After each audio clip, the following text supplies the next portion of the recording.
దేవుడు అనేకమైనటువంటి వాగ్దానాలను మనతో చేస్తూ ఉన్నాడు. అనేకమైన ప్రమాణాలను మనతో, మన కుటుంబముతో, మన వ్యక్తిగత జీవితముతో దేవుడు చేస్తూ ఉన్నాడు. ఆ వాగ్దానం చేశాడా, ఆయన దాన్ని నెరవేర్చడానికి సమర్థుడు, శక్తి గలవాడు. ఆయన అబద్ధమాడుటకు మానవుడు కాదు. అబద్ధమాడటానికి ఆయన మానవుడు కాదు. ఒకవేళ మనుషులు వాగ్దానం చేసి ఆ వాగ్దానాన్ని నెరవేర్చలేకుండా ఉంటారు. మనుషులు ప్రమాణం చేసి ఆ ప్రమాణాన్ని నెరవేర్చకుండా ఉంటారు. కానీ దేవుడైతే మనతో, నీతో ఆనాడు అబ్రాముతో వాగ్దానం చేశాడు, నెరవేర్చాడు. ఇస్సాకుతో వాగ్దానం చేశాడు, నెరవేర్చాడు. యాకోబుతో వాగ్దానం చేశాడు, నెరవేర్చాడు.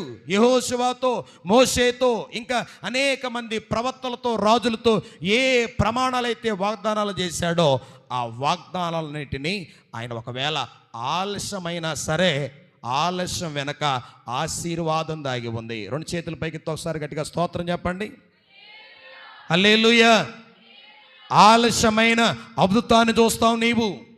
ఆలస్యం వెనక దేవుడు అద్భుతాన్ని దాచి ఉంచాడు. ఆయన యెహోషువతో 7 వాగ్దానాలు చేసి, నిజంగా నేను మనుషుల ఎదుట నిన్ను నేను గొప్ప